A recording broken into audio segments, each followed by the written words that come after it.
I want to take advantage of my position at the end of the panel to try to bring together what I have heard as the lessons of Greensboro and summarize those lessons using a, in some ways, silly and perhaps even humorous story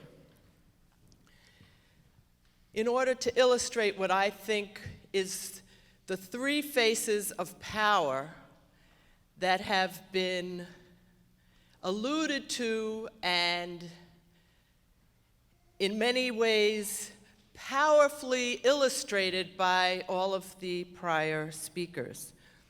Now, the three faces of power that I am using are the three faces of power in this country, where power is winner take all, it is zero sum, and it is about a contest in which the goal of the winners is to dominate the losers.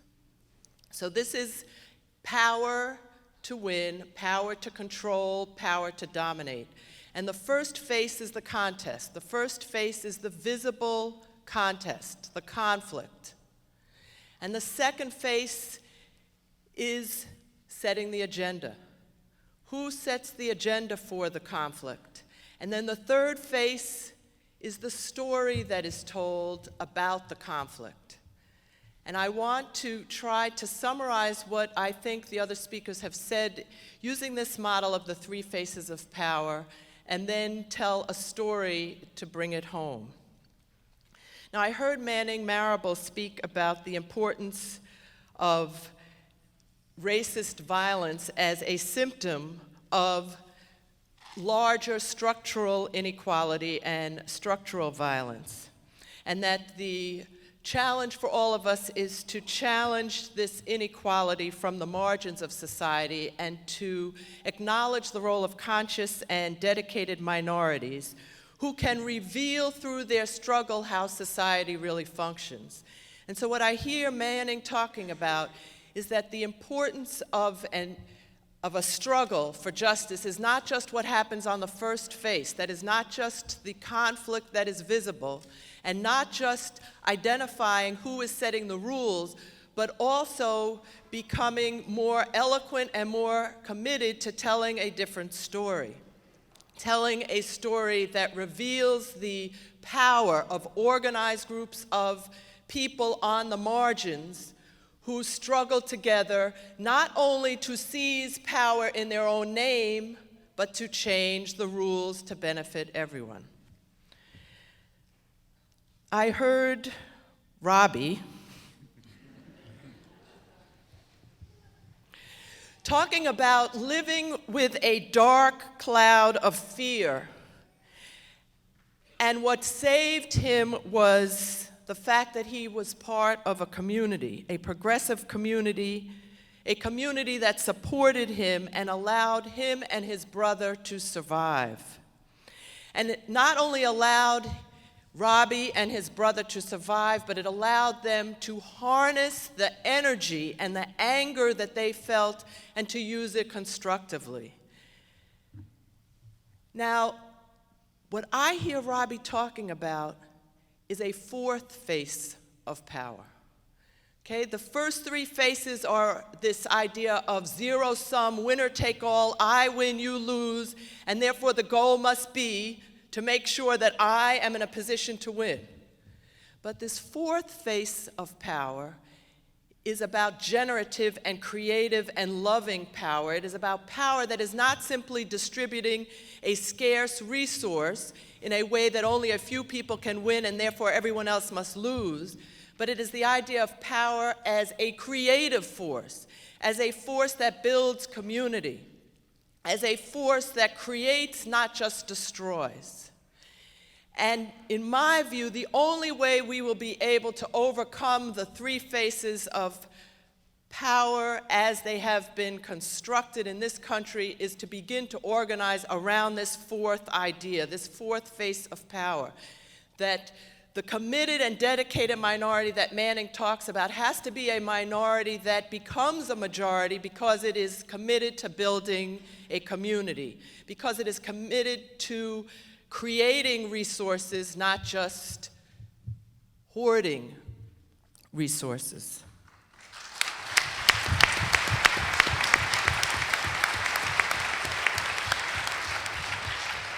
Now, it would be foolish of me to try to summarize what Reverend Nelson Johnson said. But I heard him speak about all three faces of power, and I heard him speak about that fourth face of power. I heard him speak about the conflict and the confrontation, and those who set the agenda for the conflict and the confrontation, and then those who told the story about the conflict and the confrontation. And those are the three faces of zero-sum, winner-take-all power that dominate our culture. But then I also heard him talk about his love for this city and for this community, and his desire that we come together to rebuild this community as a beloved community. And Ann Braden also talked about the importance of rebuilding community as a beloved community to turn a tragedy into the energy for change. And she talked about the importance of the third face, that is the clan mentality. She said, we've isolated the clan, but we have done nothing to identify and isolate the clan mentality.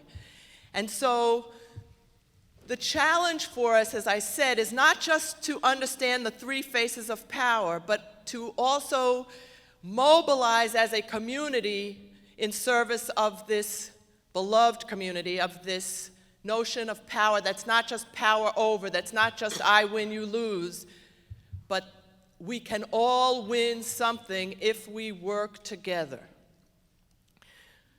Now, here's the story. About a year ago, I was moving from Philadelphia to Cambridge with my family, including my then 11-year-old son, Nicholas. He had lived in Philadelphia all of his life, and he was not looking forward to the challenge of making new friends. His old friends decided to give him a going-away party, and they organized the children in relay races, the girls versus the boys.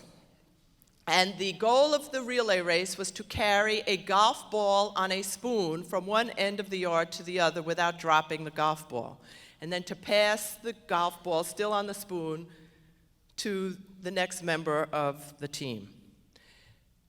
They ran this race and the girls won. The boys demanded a rematch. So they ran the race a second time, and the girls won the second time.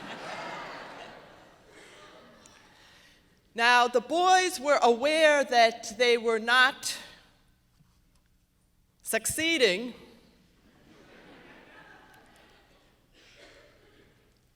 and it seemed as if their goal, which in their mind was to get to the finish line first, right? When you are supposed to win, you get there first, and if you want to get there first, then you should run, right? Speed is certainly a great way to get somewhere fast. Well, their strategy was not successful, it was not working, so they decided they would bend the rules.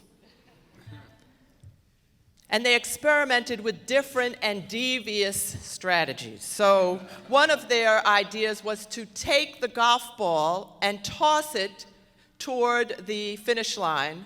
They were not technically violating the no-touch rule because their hands were not touching the golf ball. But the problem is their aim wasn't very good, throwing a golf ball on a spoon, and so the girls who were keeping their eyes on the ball, not just on the outcome, were advancing slowly and steadily toward the finish line. Now, there were a group of adults at this party, and some of them, including myself, are academics. And so we began to deconstruct this game.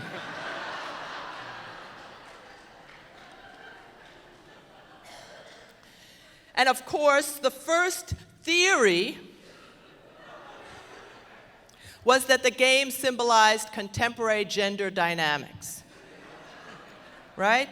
This was about the differences between boys and girls at play.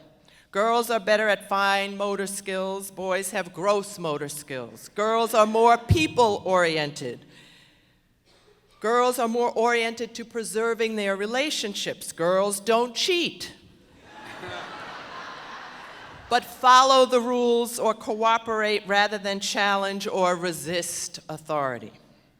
Because girls are traditionally considered powerless or less powerful in this zero-sum hierarchy, girls find alternative ways of establishing connections with each other to substitute a network of relationships for their otherwise individual weakness. Thus, the girls care more about making friends than winning games. Okay, that's the first theory. My mom, my 81-year-old mother, was sitting there, and she interrupted our academic exercise. "Who designed the game?" she asked. "The girls." They were the official hosts of the party, and they designed a game to play to their strengths. And then, okay, so we have the first tier of power, right? The competition, the relay race. The second tier, who set the agenda? Who made up the rules? And now we come to the third tier. They called it a game, right? They called it a game, which obviously convinced the boys this is something they could play with the girls and win.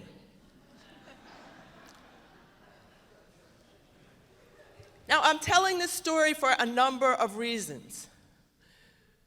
Part of the claim of the civil rights movement in the recent past, part of the claim of the women's rights movement in the recent past, has been that if we are simply in charge, if we can repopulate this hierarchy, if we can put people who look like us atop of the hierarchy, things will somehow be different.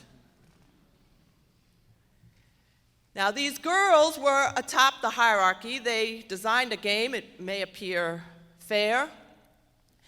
My husband then asked them to pose for a picture of the winners.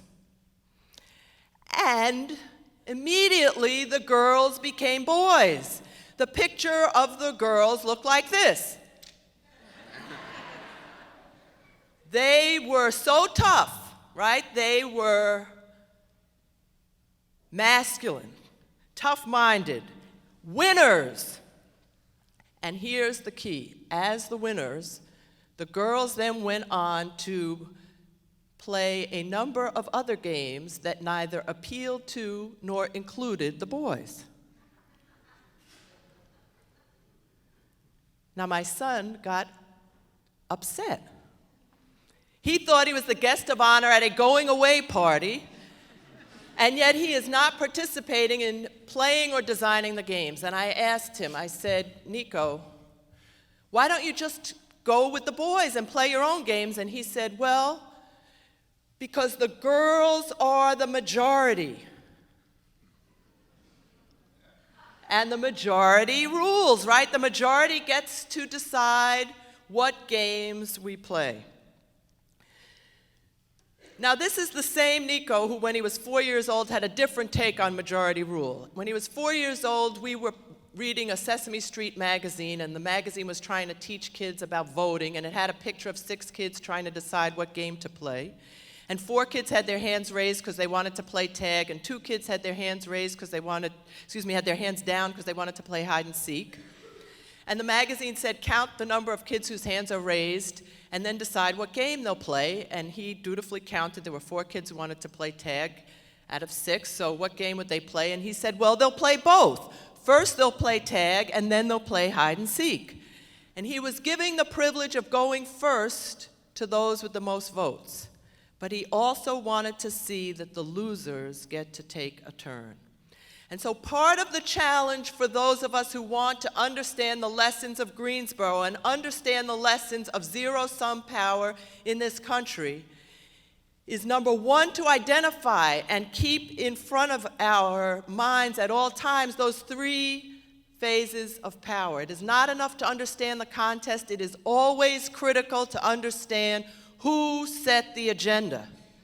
As the most important lesson of Greensboro is never to lose gracefully, always to fight back.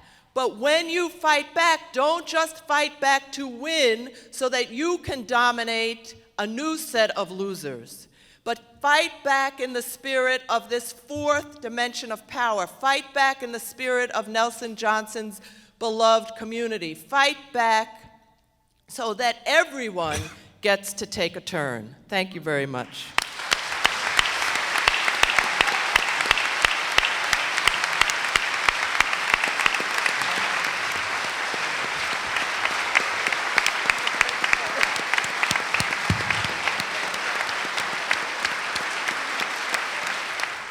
Well, like Nelson, I would not dare to give you specific advice without knowing more of the facts.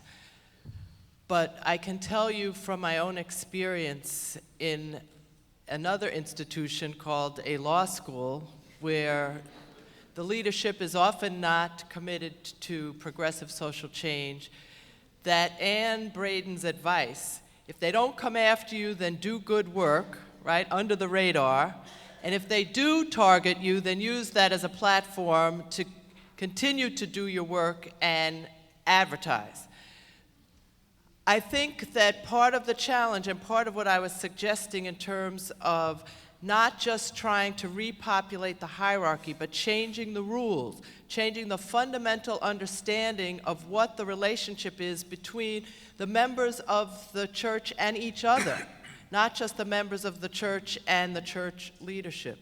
So that part of what I have found very productive in the context of teaching in a law school is to find allies and struggle to create alternative ways of teaching under the radar, so that I experiment with sharing power with my students, with giving students the chance to become active participants in their own learning, defining the problems they want to solve, identifying resources that will help them to solve those problems, learning how to engage in democratic practice within a law school class so that the students can learn from each other and use the diversity of their experience and their perspective to create innovative solutions and constructive ways of reframing the problem. Just as Nelson said, they call it failure, but it's actually just something that didn't happen to work this time. And if you do that, you have created a community for yourself, a small community, but nonetheless a community. You have engaged in experimentation that may, in fact, succeed. You may attract other people to your community because of your success, because of the energy that you've created, because of the spirit that pervades that community. And so experimenting under the radar is a way of creating and generating power that doesn't simply try to flip who's in charge, but changes the nature of what it means to lead. Thank you. I'm not entirely sure where you get the resources, the inner resources to continue, but they are always there for you. I think that if you have a commitment or a vision that you truly believe in, that you're passionate about, it manufactures its own adrenaline. And the responsibilities of your daily life are important, but they may not give you the same